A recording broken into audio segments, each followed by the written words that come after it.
Neredesin sen? Stüdyo insan dolu. Ama fotoğrafçı yok. Nerede acaba?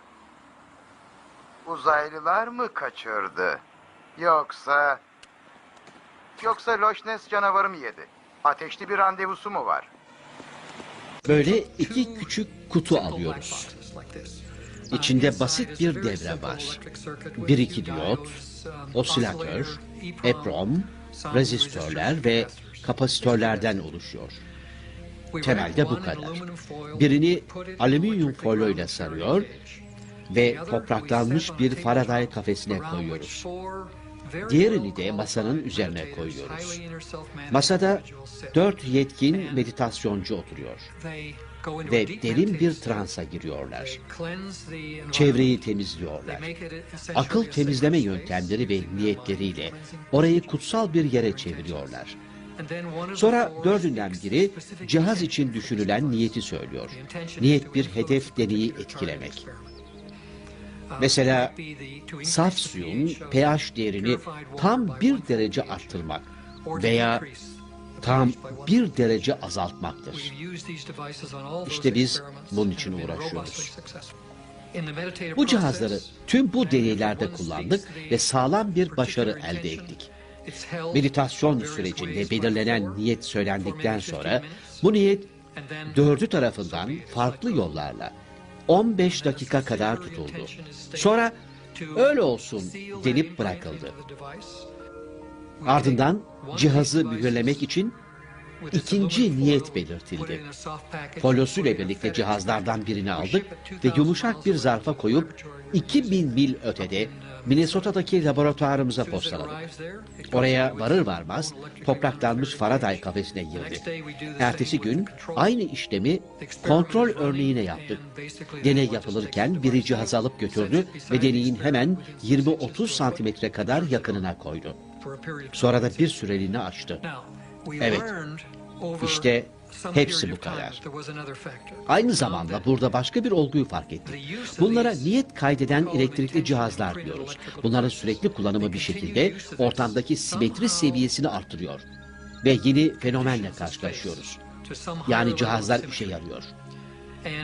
Normal olan pH eğer cihaza kaydedilen buysa tam 1 derece artıyor ya da azalıyor.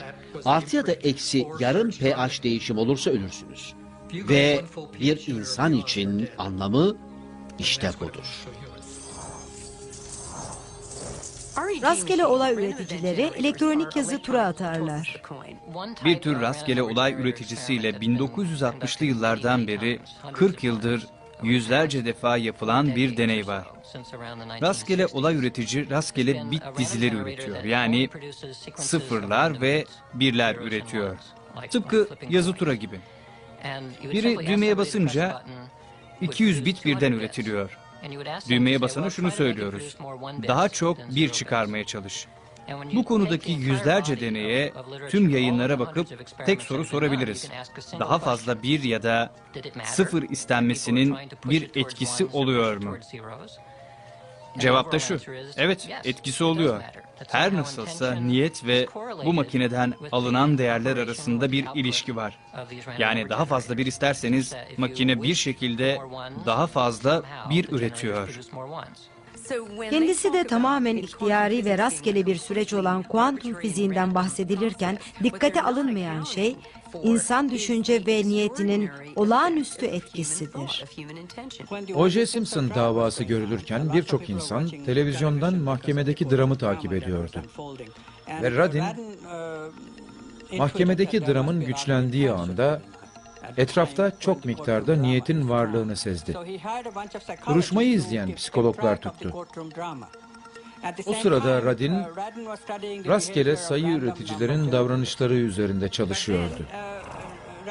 Ve şunu gördü: duruşma salonunda niyetler güçlüyken, sayı üreticilerinden çıkan sayılardaki rastgelelikten sapma çok fazla artıyordu. Tabii akla şu soru geliyor: İnsanlar dünyanın gerçekliğini etkiliyorlar mı? Hem de nasıl etkiliyorlar? Her birimiz gördüğümüz gerçekliği etkiliyoruz. Kaçıp kurban rolü oynasak bile hepimiz bunu aynen yapıyoruz. Nerede olduğunu söyle bana. Tamam pekala ama acele et lütfen. Bu mankenler canımı sıkıyor. 10 dakika.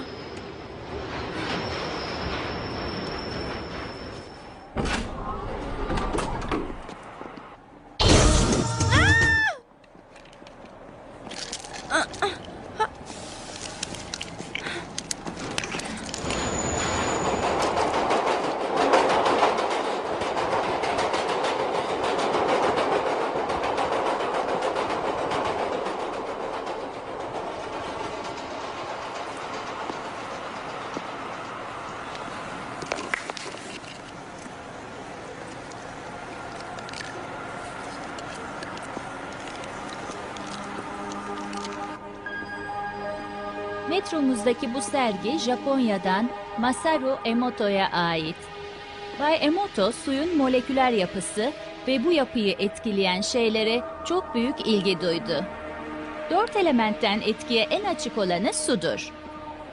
Bay Emoto fiziksel olmayan etkinliğe yanıt verebileceği düşüncesiyle suya zihinsel birçok uyarıcılar uyguladı ve mikroskopla bunları fotoğrafladı.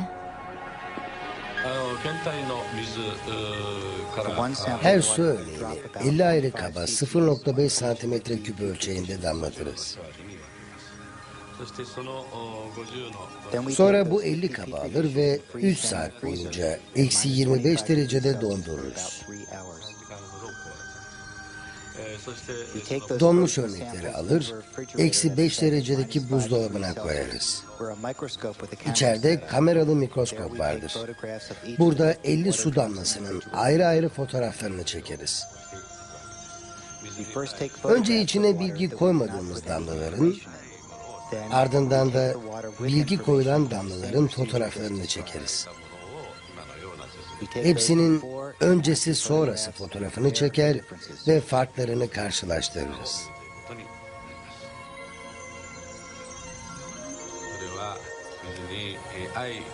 Sevgi ve şükran suya yansıtılınca en harika kristali oluşturdu. Böyle anlarda suyun huzurda olduğunu düşünüyorum. Bu iki fotoğraf Fujiwara Barajı'ndan alınan su. Bakın işte bu da aynı suyu bir Zen Budisti kutsadıktan sonra çekilen bir fotoğraf. Sonraki fotoğraflarda ise Bay Emoto bazı etiketler yazdı ve saf su bulunan şişelere yapıştırıp bir gece bekletti. İlk fotoğraf saf sudur, kendi özüdür. Sonraki fotoğraflar gördüğünüz gibi birbirinden hep farklıdır. Mesela bu sevginin gücü. İşte bir sonraki teşekkür ederim. Şişeye yapıştırdığı yeri de görebilirsiniz. Japonca bilenler zaten anlamıştır.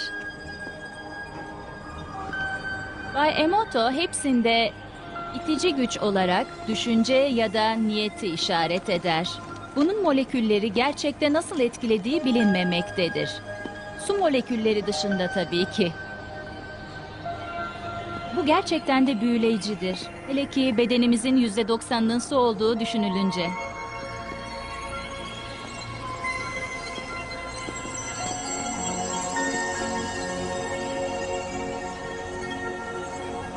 İnsanı düşündürüyor değil mi?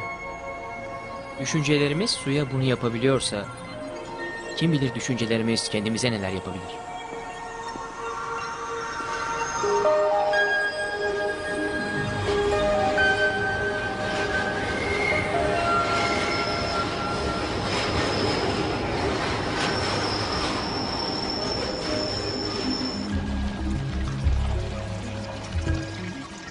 Rastgele olay üreticileriyle yapılan en ilginç deney gerçekten zamanın ötesindeydi. Bazı Princeton araştırmacıları rastgele makineler çalıştıktan sonra da etkilenir mi sorusunu sordular. Deneyde ekranı olan bir bilgisayar yerine ses bantlarını kullandılar. Bantta sol ve sağ kulakta tıklamalar vardı. Önce hiç kimse dinlemezken çaldılar. Çaldı. Bir kasaya koydular ve sonra kopyasını katılımcıya verip şöyle söylediler. Şimdi bunu eve götür ve dinle. Sol kulakta sağa göre daha çok tıklama sağlamanı istiyorum. Niyetini banda yansıt. O da bunu yaptı ve bandı geri verdi. Sonra bandı çaldılar. Tabii kasadakini de çaldılar. İkisi de aynıydı. Ve sol kulak daha çok tıklıyordu. Peki şimdi neler oluyordu? Katılımcı o bandı sadece dinlediğinde etkilemekle kalmamış, aynı zamanda düşünce ve dikkati zamanda geriye giderek kayıt anını da etkilemişti. İşte bu konu bizi gerçekten çok etkilemişti. Çoğu kimse gerçeği tutarlı bir şekilde etkileyemez. Çünkü bunu yapabileceklerine asla inanmazlar. Çevremizi nasıl görürsek çevre bize öyle döner. Ve hayatımda şimdilik neşe ve mutluluk yoksa tek nedeni bunlara odaklanmadığım içindir. Kurbansak eğer kendimize sormalıyız. Kurban zihniyetinde miyim? Başıma sürekli aksilikler ve trajediler geliyorsa belki de zihniyetim temelde hayatın böyle olduğunu kabullendiği içindir. Peki o şeyleri neden elde edemem? Temelde odaklanmadığım için. Sebebi işte bu. Sıradan bir insan dikkatini dakikada 6 ila 10 saniye kaybeder. Niyetinize odaklanırken zihninizde teklik istersiniz. Bu yüzden bazı eski öğretiler bir aleve odaklanmayı öğütler. Mesela bir kibrit alevine. Böylece dikkatinizi çok dar bir kanala yönlendirmeyi öğrenirsiniz. Enerji yoğunluğu büyür ve kocaman olur. Zihnin katmanları vardır. Tıpkı evren gibi yüzeyselden derine katmanları vardır. Aklımızı düşüncenin en yüzeysel katmanında kullanırsak gücümüz çok az olur. Elimizi kullanmadan ancak bir toz zerresini kımıldatabiliriz. Bilinç bu denli güçsüz olabilir. Ama en derin seviyesinde bilinç evrenler yaratır. Her zaman merak ederiz, değil mi? Dokunarak iyileştirmeyi, ölüleri ayağa kaldırmayı ve ellerimizle ekmek yaratmayı. Hep bunu neden yapamadığımızı merak edip dururuz. Ama asla cevabını zaten bilmediğimiz soruları da soramayız. Cevap şudur. Çünkü yapabileceğimize inanmıyoruz. Önceliklerimizle, bizi tamamlayan bağımlılıklarımızla çakışıyor. Asla kendi duygusal bağımlılıklarımız dışında başkalarını ayırmak için yeterli vaktimiz olmadı.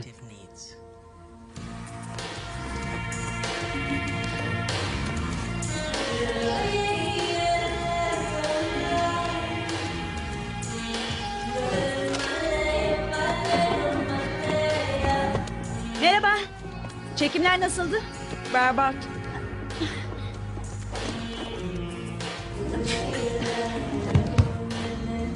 Patronun aradı. Seni merak etmiş.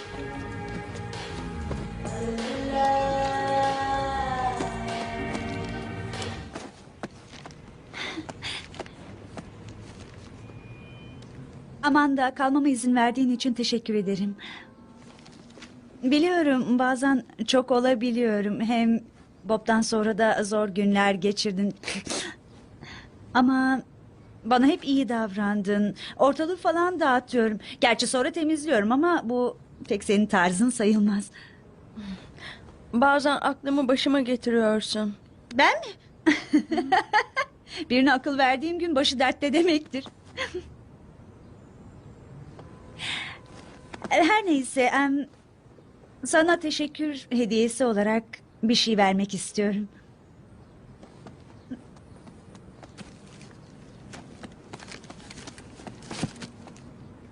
Aç hadi.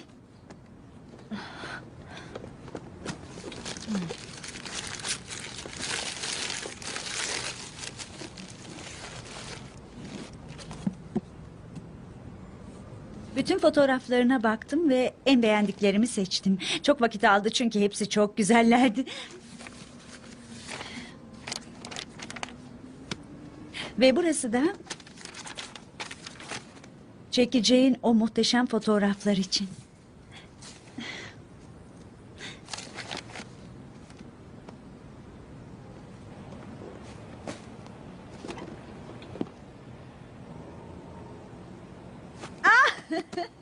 Tuhaf bir gün geçirdim.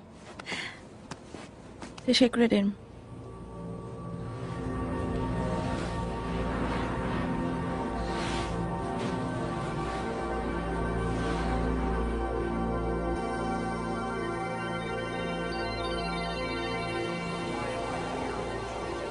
Neden buradayız? Eğer düşünceler suya bunu yapabiliyorsa, kim bilir düşüncelerimiz kendimize neler yapabilir? Düşüncenin aslını hiç düşündünüz mü? Düşüncenin bir cismi var mı?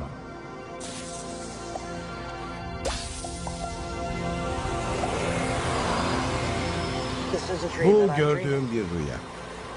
Tıpkı bir rüyada düşlediğiniz karakterlerin gelip sizinle konuşup buluşmaları gibi. Rüyanın bir başka seviyesinde sizin de o karakterlerden biri olmanız mümkündür. Zamanda ileri geri gidilebilir. Zamanda ileri geri. Zaman görelidir. Zamanda geriye gider. Sonra ileri gider. Zaman mutlak değildir. Zamanın tersine simetrisi. Elbette zamanda ileri ve geri gidebiliriz. Gerçek deneyim. Zamanda ileri ve geri.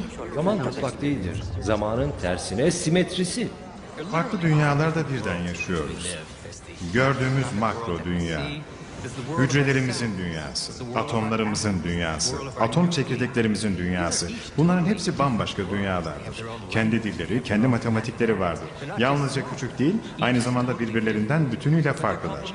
Ama birbirlerini tamamlıyorlar. Çünkü atomlarım da ben, hücrelerim de ben, bu bedenim de ben. Bunların tümü gerçek, gerçeğin farklı düzeyleri. Bilim ve felsefenin ulaştığı en derin hakikat, temel birlik ilkesidir. En derin çekirdek altı düzeyinde sen ve ben tam anlamıyla biriz. Biriz. Bu her şeyi bağlayan görünmez bir bağ düşüncesini doğurdu. Fizikçiler buna bir isim verdiler. Dolanıklık dediler. Einstein kuantum mekaniğinin doğru olabileceğine inanmıyordu çünkü uzaktan hayalet eylemi gerekiyordu. Bu tabir ona ait. Anlatmak istediği gerçeklik dokusunun bu iki yakasının uzayda kesinlikle ayrı olduğu ve asla bir araya gelemeyeceğiydi. Ama bu pek doğru değil. Gözlerimizle göremediğimiz derin bir düzeyde uzaydaki bu iki yer aynıdır. Birlikte var olurlar. Öyleyse dünyayı sağduyumuzla, yani duyularımızın yansıttığı şekliyle ele alırsak, dünya gerçekten böyle inşa edilmişse, psişik ve mistik deneyim bütün anlamını yitirir. Çünkü bu deneyimleri bu kadar ilginç kılan, kafanızın içinde olanla, dışarıda uzay ve zamanda olanın arasında bir bağlantı olduğu hissidir. Kuantum mekaniğinin bu yorumu, bu ilginç deneyler için bir çerçeve sağlıyor. Bilginin beynimize sihirli bir biçimde bazı sinyal ve güçler yoluyla girdiği izahından farklı bir görüş sunuyor. Yani evet, kafanız buradadır ama aynı zamanda uzay ve zaman boyunca yayılmıştır. Biriyle uzaktan telepati kurduğum zaman sıçrayarak gidip bilgi almıyorum. Bunun nedeni derin bir düzeyde ikimizin kafasının da aynı yerde olması. Telepatik iletişim kurunca dolanık oluyoruz. Bu deneyimler çok çarpıcı. Sizinle dolanık olursam düşüncelerinizi okuyabilirim. Böyle şeyler oluyor. Uzaktan görüş deneyleri yapıldı. Örneğin şöyle deneyler var. Flaş ışığını gördüğünüzde beyin potansiyelinizde bu flaşın bir imzası oluşur.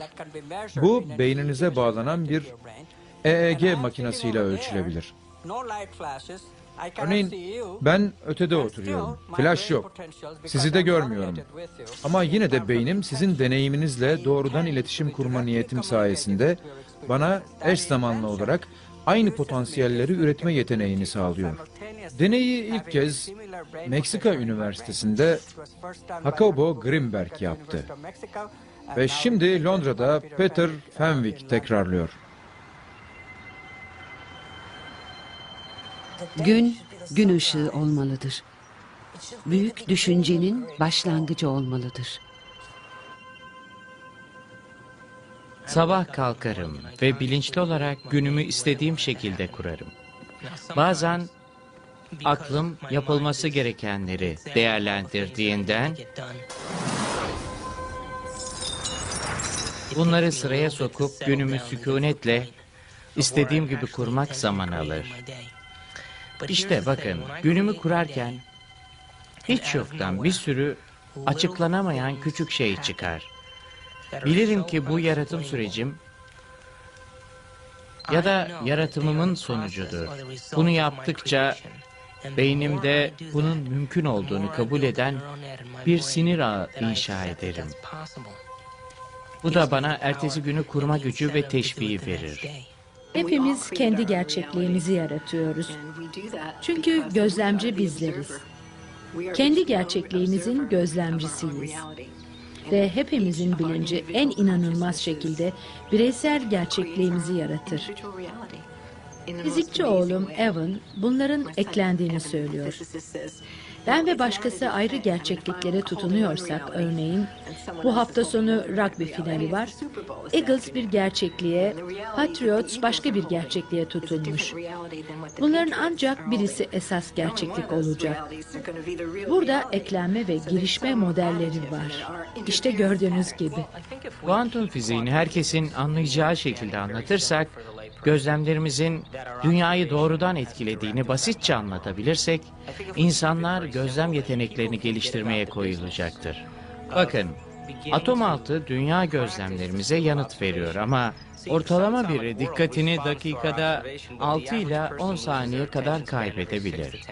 Yani dikkatimiz o kadar da keskin değil. Peki odaklanma yetisi bile olmayan birine o çok büyük olan nasıl cevap verebilir sizce? Belki zayıf gözlemcileriz. Belki de bu bir yetiydi ve biz geliştiremedik. Belki de dış dünyaya, uyarı ve tepkiye öyle bağımlıyız ki beyin yaratmak yerine tepki vermekle yetiniyor. Doğru bilgi ve anlayışa kavuşsak ve doğru talimatı alsak, bunun hayatımıza ölçülür katkısına görmeye başlardık. Doğrulur da yeni bir hayatı tasarlar ve buna en büyük önemi verirseniz, bir bahçıvan gibi bu tohumu beslemeye, büyütmeye vakit ayırırsanız, mutlaka meyvesini alırsınız. Sanal gerçekliği biz yönetiyoruz. Bunu hep beraber oluşturuyoruz.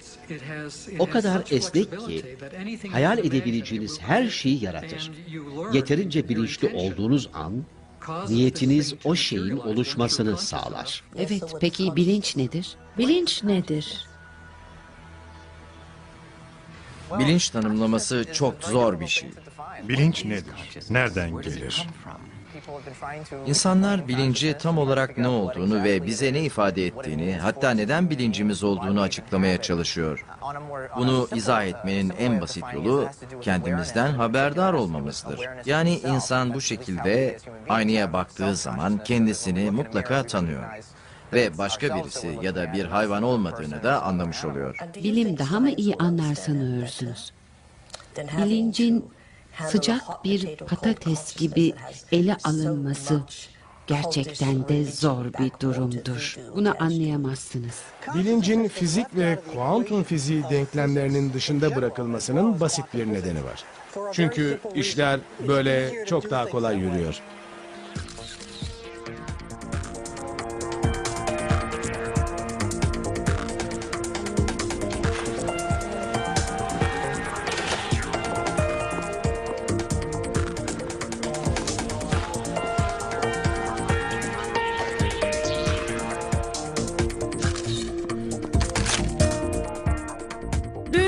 sevmem. Düğün ha? Yapma Frank. Bu iyi bir görev ama öyle görürsen. Görecek ne var? Evet. Oldu bitti. Ah, yapma Amanda. Hala geçmişinde yaşıyorsun. Olmuş bitmiş şeylerdesin hep. Kiliselerden nefret edersin. Düğünlerden, erkeklerden de.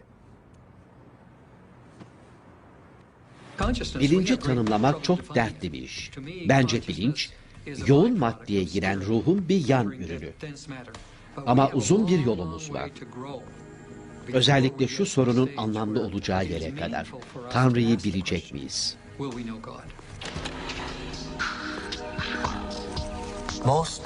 Çoğu insan Tanrı'yı beyaz sakallı ve bizi gözetleyen bir figür olarak görür.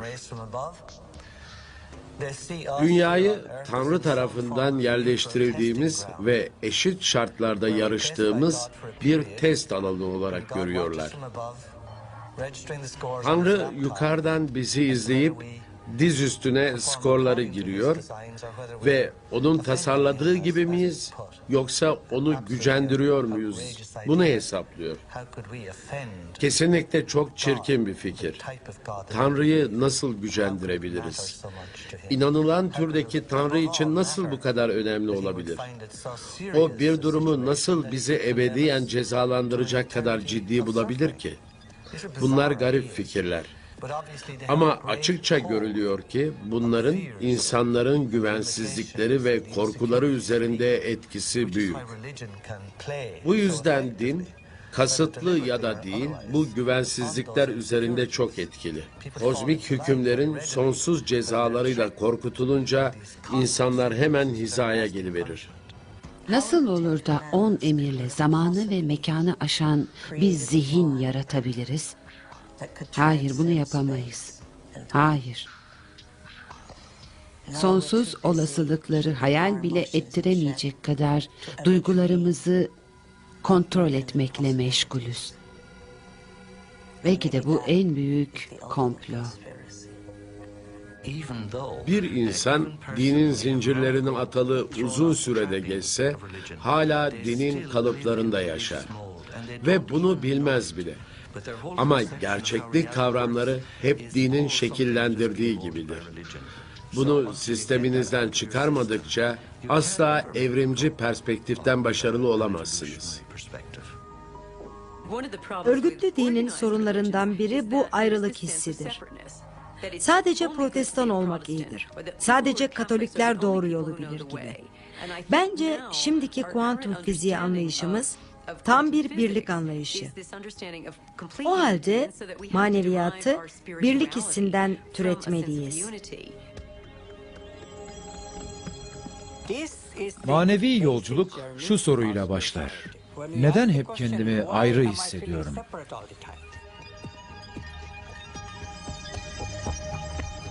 Tanrı'dan konuşmak hep o yargılayan, cezalandıran, ödüllendiren ya da emirler veren yaşlı adamı akla getirir.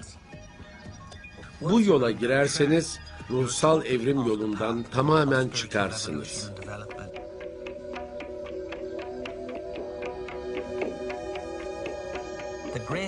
Hiç büyümek istemeyenlere bu çok cazip gelir.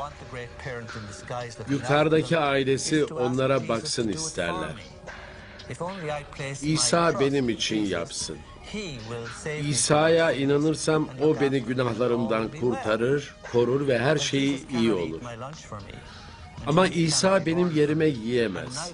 İsa benim için doğamaz ve beni kurtaramaz da. Burada konuştuğumuz şey Tanrı ya da başkası tarafından kurtarılmak değil. Kişisel evrimden bahsediyoruz. Dine bağımlılığın nedeni hatalardan kaynaklanır. Bu Tanrı'yı yücelikten alıkoyabilir mi? Hayır, bunu yapamaz. Hayır. Hatta kuşatmayı kaldırır ve Tanrı'yı ebedi kılar. Onu mutlak kılar. Bize verilen yasa, Ak Yıldız'dakilere verilenle aynı. Gül evrenindeki insanlarca bize verildi. Ya da belki de R evreni. Hubble teleskobuyla nihayet eşsiz güzellikteki galaksileri görebiliyoruz. Kalplerimiz ve zihinlerimizde özlemle bekliyoruz. O heyecan verici, muazzam ya da küçük akıllı varlıkları nerede sona eriyor? Sona ermiyor, sona ermiyor. Biz sorumluluk istemiyoruz. Büyüklüğümüzü kabul etmek istemiyoruz. Dini olsun olmasın bir düşünce sistemi için güvensizliğimizle oynamak çok kolay. Bize iyi bakılacağını söylüyorlar, biz de yutuyoruz. Ama dini suçlamayın. Tarih boyunca dinin gelişmesine ve güçsüzleştirici birçok sisteme izin veren güvensizliğimizi suçlayın. Bu yüzden bunları bir türlü aşamıyoruz.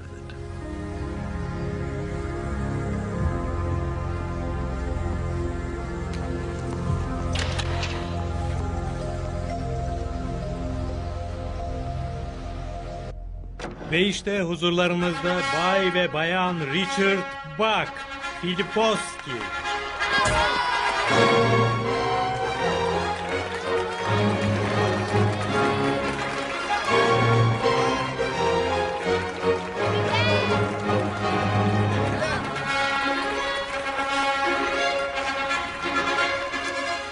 Bugün yaşayacağımız bir şey, duygusal olarak hassas olduğumuz bir şeyi tetikler. Böylece biz de yaşadığımız gerçekten biraz daha koparız.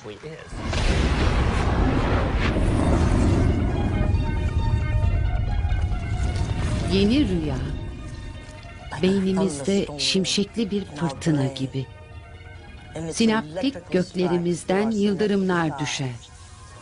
Benliğimizin toprağına kimyasal bir köprü kurar ve bedeni fetihlere, başarılara, duygusal haz veren bir deneyime hazırlar. Ama ne bir zafer ne de bir haz bizi yapan, hatta değiştiren bu hologram ve de bu kimyasallar olmasaydı söz konusu bile olmazdı. Tek bir rüyayla ürkek varlıklardan korkusuz varlıklara asla dönüşemezdik. Asla.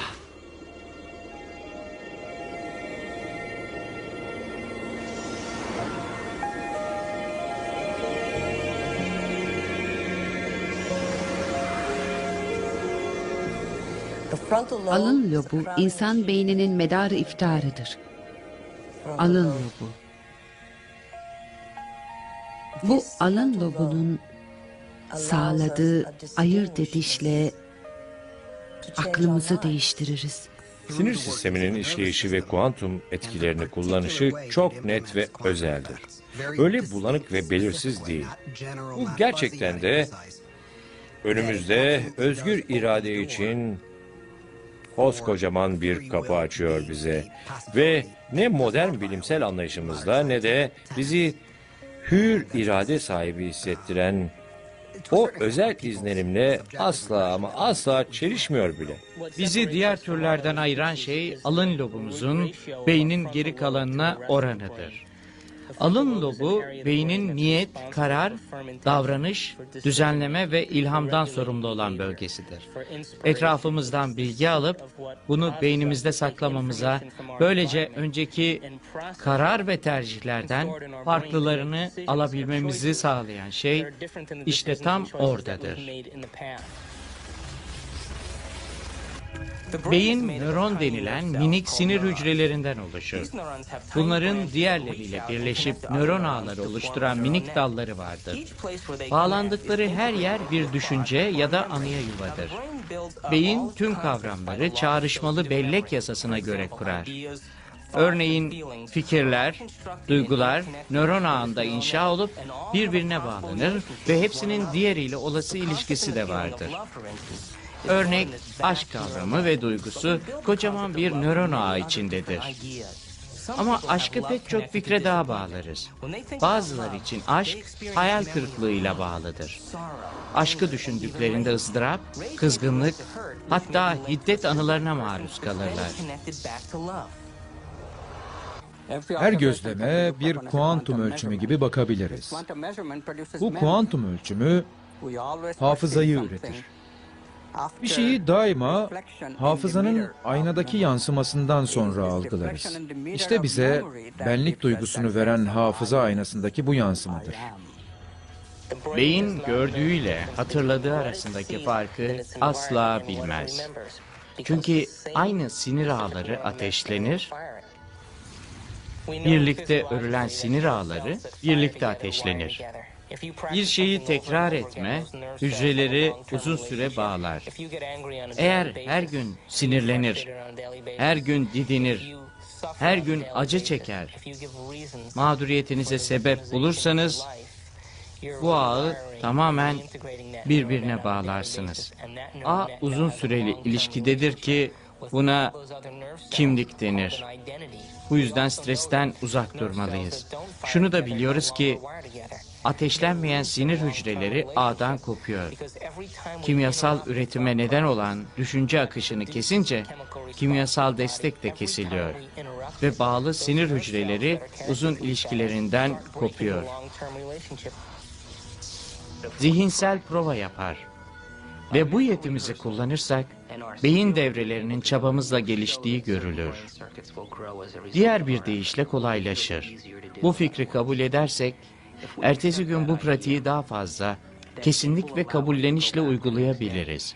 Bu kendi içinde dua etmekten farksızdır. Hiçbir dini metin yoktur ki, düşünce önemsizdir desin. Dua ve niyetinize Tanrı cevap vermez diyeni de yoktur. Bunun nasıl işe yaradığını açıklamak, kuantum fiziği ve gözlemcinin işidir. Yine de düşünceyi her şeyden daha gerçek yaparsak, ki beynimiz bunu yapabilir, alın lobu, o koca yer, düşüncenin yattığı ve yerleştiği tahttır.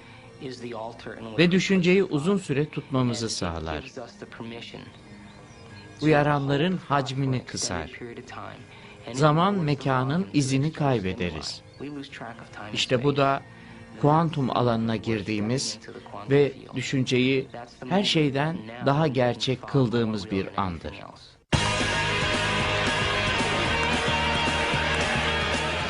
Biz insanlar fiziksel ve kimyasal olarak duygusalız. Bu kötü bir şey değil aslında.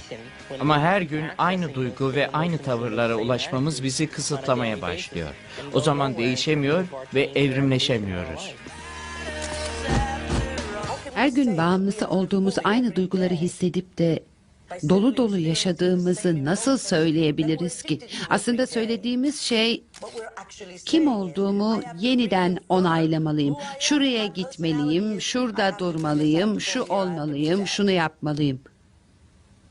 Üstad tamamen farklı bir kategoridedir. O günü zamanda bir fırsat bilir ve gerçekliğin yollarını açar. Doğmamış duygu ve gerçeklikler yaratır.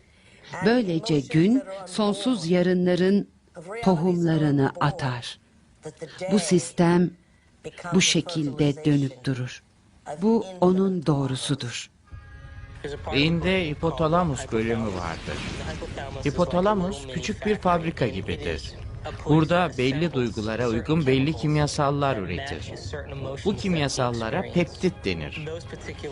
Peptitler küçük amino asit zincirlerdir. Beden aslında yapılanmak için 20 çeşit amino asit üreten bir karbon birimdir. Hipotalamus peptit denen küçük protein zincirlerini alır ve onları duygusal halimize uyan nöropeptit ya da nörohormonlarla bir araya getirir. Öfkenin kimyasalı vardır. Üzüntünün, haksızlığa uğrayışın, şehvetin kimyasalı vardır. Her ruh hali için bir kimyasal vardır. Beden veya beynimizde bir duyguyu yaşadığımız an, hipotalamus hemen peptiti oluşturur ve kan dolaşımına salar. Peptit kana karışır karışmaz vücudun değişik kısımlarında nereye gideceğini çok iyi bilir. Her hücrenin yüzeyinde alıcıları vardır. Hepsi gideceği yönü çok iyi bilir. Bir hücrenin binlerce alıcısı olabilir. Bir bakıma bu dış dünyaya açılmaktır. Peptit ve alıcının ilişkisi kelimenin tam anlamıyla anahtar ve kilit gibidir. Alıcıya yerleşir, ona bağlanır ve harekete geçirir. Sanki zili çalar gibi. İçeri bir sinyal gönderir. Parti başlasın!